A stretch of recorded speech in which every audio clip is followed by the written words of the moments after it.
Good morning guys! Welcome sa puyat kong muka. Tara tayo ay mag-solo travel to the Blue Mountains.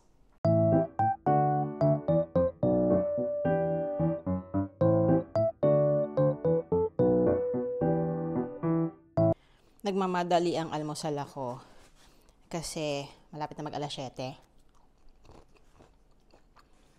Pandesal yan mula sa Mel Crichel sa Ruti Hill. The best yan. Dinadaya ko talaga yan. Actually, hindi naman first time talaga mag Blue Mountains. Pero kasi, 5 years ago, nung una kaming nag-stop over doon on the way to Canberra, sobrang foggy.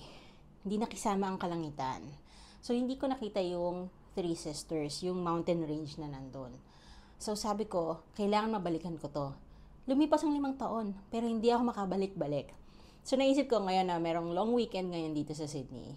I'm going to make it a point na pupuntahan ko siya. So, solo travel to.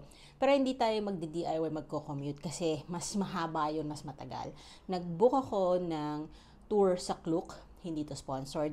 And sorry, wala din po akong discount code. Okay? Nag-book ako sa Klook ng tour na dadaan sa zoo para makakita tayo ng mga koala. Sana may makita tayo today. Doon sa Three Sisters, doon sa Scenic World kung saan nandun ang pinaka-steep na train. I think sa buong mundo, if not the Southern Hemisphere. And then, mag-river cruise tayo pabalik sa city. Alright, tara! Parang grade school field trip lang, ang daming baon. Kalahati niyan camera, kalahati pagkain. Sakto, ito yung bus natin papunta ng Blue Mountains. Nagmamaniobra. So, nandito na ako sa loob ng bus. Pero medyo madilim siya. Hindi ko alam kung makikita nyo. Kasi, tinted ang windows ng bus. Bakit? Kasi, ang sunlight dito sa Australia ay kakaiba.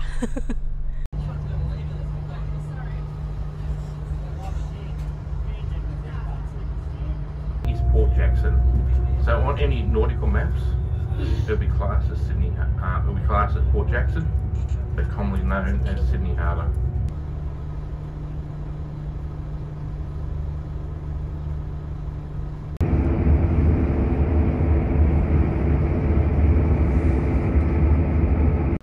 Okay, so ang first stop natin ngayong umaga ay ang Featherdale Wildlife Park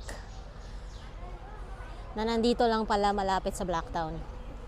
Meron silang mga membership, pero ito yung actual na price niya. So if you're coming as an adult by yourself, it's $39. Children from 3 to 15 is $26. Tapos a family of 2 adults and 2 children, $120. May mga concessions din for students, pensioners, and children under 3 are free. Kung gusto nyo magpakain ng koala or ng kangaroo, honesty system sila dito. Magbabayad ka ng $3, bubuksan mo yung fridge at kukunin mo na yung pagkain.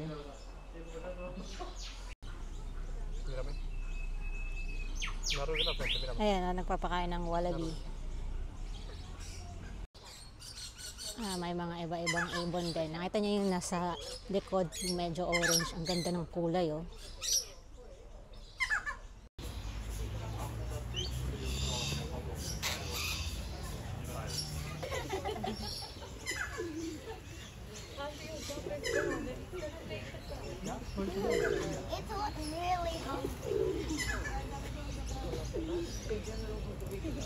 Itong isa medyo shy type, oh. Ayaw lumapit.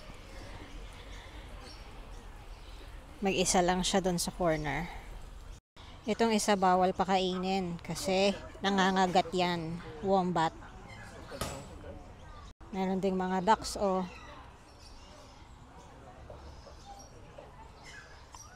Ang tahimik niya lang, eh, oh. Wala siyang ibang ginagawa, kumakain lang. Huwag tayong masyadong lumapit, baka mairita sa akin, ikagatin ako. Tapos dun sa medyo farther there, hindi ko alam kung nakikitang mabuti, pero may pelicans. Ayan. Ayan.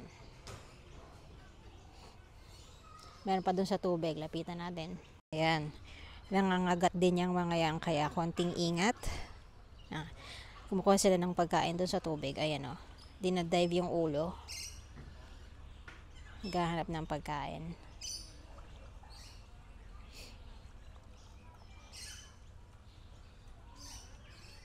Ayan, may mga koala nakasabit sa puno.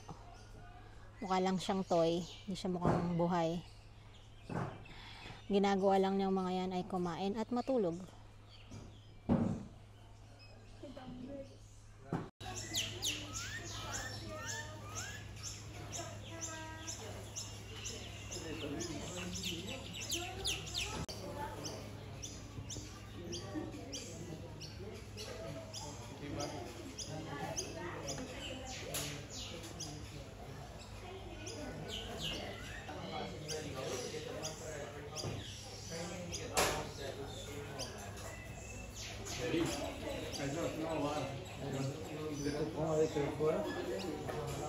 No.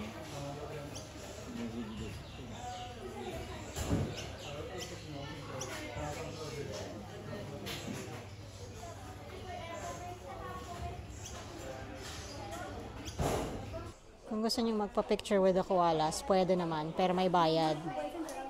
Yung standard ay $30, yung premium ay $45. Hindi ko alam kung anong difference niyang dalawa na yan. Mas malaki yung picture, yon. Tsaka may mga digital prints na kasama. Ayan, nakalapit ako ng konti dito sa isang natutulog. Well, actually, yung katabi niya dito sa taas. Borlogs din. Ito. Ayan o, borlogs lang si kuya. Medyo maingay, marami mga bata kasi school holidays ngayon eh. Pero ang cute nila. Meron ding walk-in koala enclosure. Pero parang mas malapit pang makita yung nasa puno lang sa mag-walk-in kay. Parang wala naman akong nakikitang koala dito. At ito na nga, ang mga kangaroo. They get to roam freely. Hindi naman sila naka-cage. Pero maliit lang talaga yung area. Ayan, dito. Ayan, oh. Ayun, lumapit na siya. Kala niya may pagkain akong dala. Wala naman. Oo, nakikipagpapaklose up si kuya. Ay, mayroong puti. May puting kangaroo. Wow. Ano to, albino? Ganun ba yun?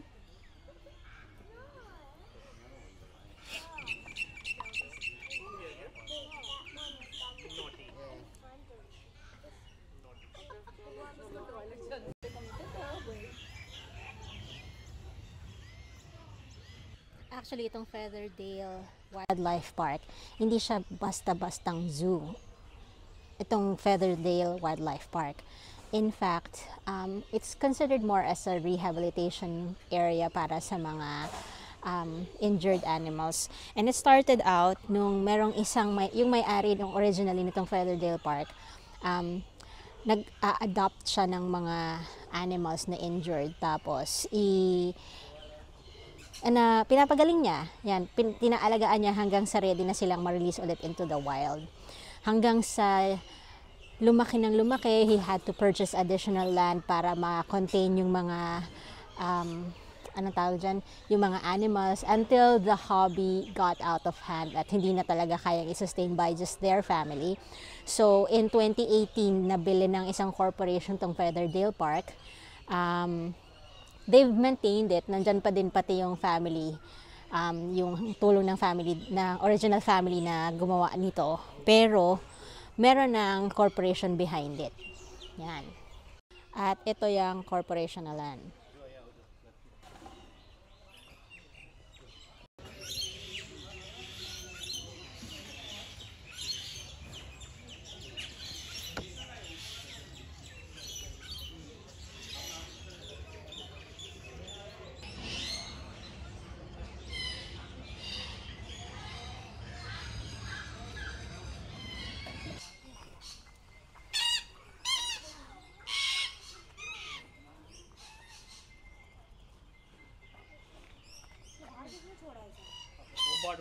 त्यावजी दहा यार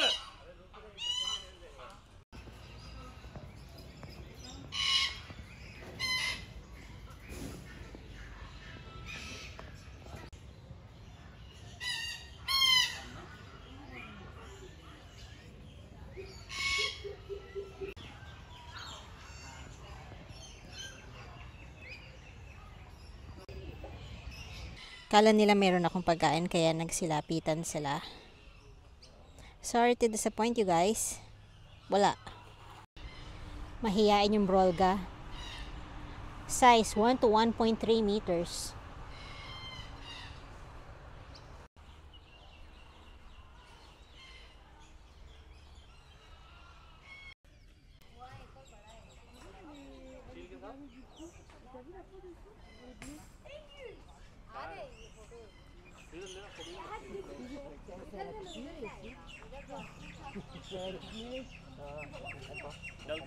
Ayan, being fed kaya lumalapit.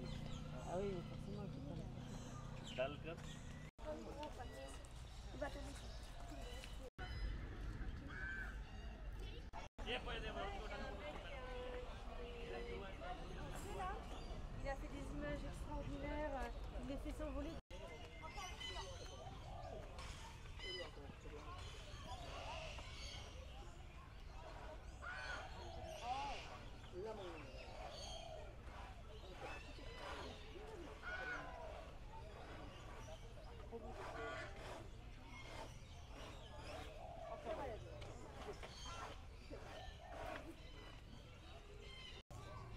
Itong si Kuya parang tinatamad. Kanina nakahiga lang to eh.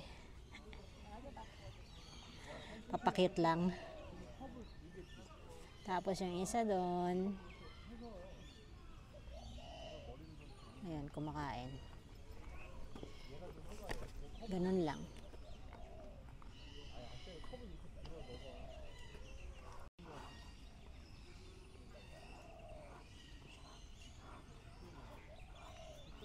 Nangangati yung mukha niya. Kakamot.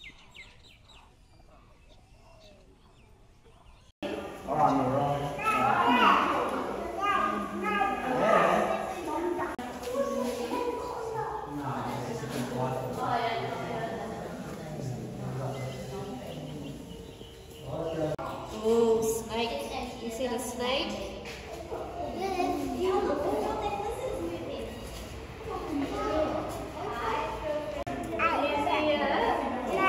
I don't like that he's so funny.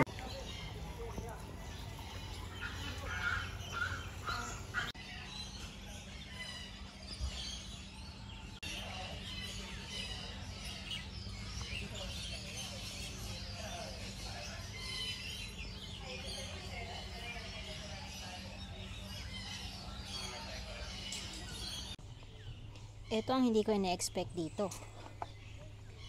Penguins. Lapit tayo.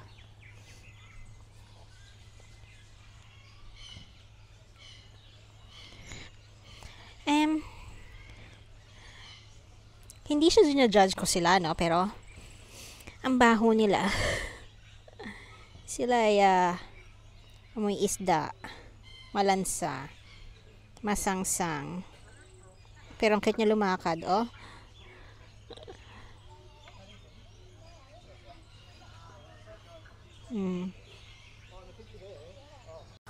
Ang bilis lumakad ng mga to. Kala ko mabagal lang sila. Echidnas, yan ang tawag sa kanila. Kamag-anak ba nila mga porcupine? Kasi spiky din sila, eh, oh.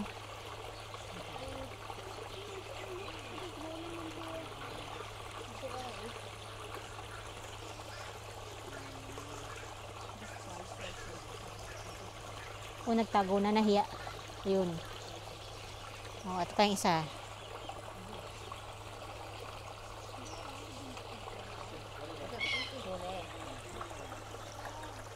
Okay, stop over muna tayo para kumain ng pandesal at uminom ng kape.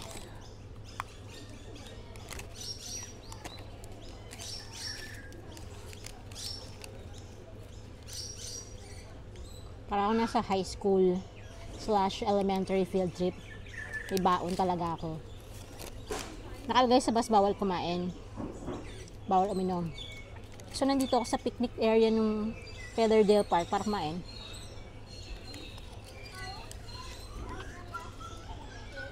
Although, sabi ng bus driver namin, pwede naman kaming magdala ng pagkain on the bus. Basta hindi kami magkakalat. What you bring in, you take with you away. And nothing messy. Yung mga kagaya ng mga popcorn na kung saan nalalaglag, or ice cream na tumutulo, or nahuhulog tapos magsastain sa seats. So yung pandesal ko pwede dapat, 'di ba? Anyway, siyempre yung baon ng pandesal, may baon ng kape. Dahil Pinoy tayo eh.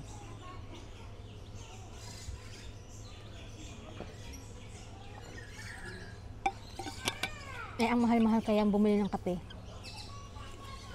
$5 pa sa kape. Hindi na lang, no? Tapos hindi ko pa guaranteed ko masarap. Digawa ka na lang sa'yo. Ganyan ang mga Pilipino, akala niya pag nasa ibang bansa, buhay mayaman. Dahil sa Pilipinas, pag umuwi, waldas ng ipon. Hindi. Pag nasa ibang bansa kami, nagtitipid kami. Para may maipon, para pag umuwi, may panggastos. Yan ang realidad ng buhay ng mga nasa ibang bansa. Hindi lahat masagana ang buhay. Kaya pag meron kayong mga kamag-anak sa ibang bansa na umuwi, huwag niyong i-assume na porke ginagastosan nila kayo, kaya nila kayong gastosan araw-araw habang buhay. Matuto rin tayong tumayo sa sariling mga paa, hindi ba? Dahil kami, kumikita man kami ng dolyar dito, dolyar din ang ginagastos. Okay? Yun yung tatandaan nyo. At mataas ang cost of living dito. Diyos ko, tumaas nga yung renta namin ulit eh. Wow, it is what it is. Sabi nga ng mga Australiano dito. Wala na tayong magagawa, andyan na yan. Yan. Siya, patapusin ko muna yung pagkain ko. Kita lang tayo ulit later.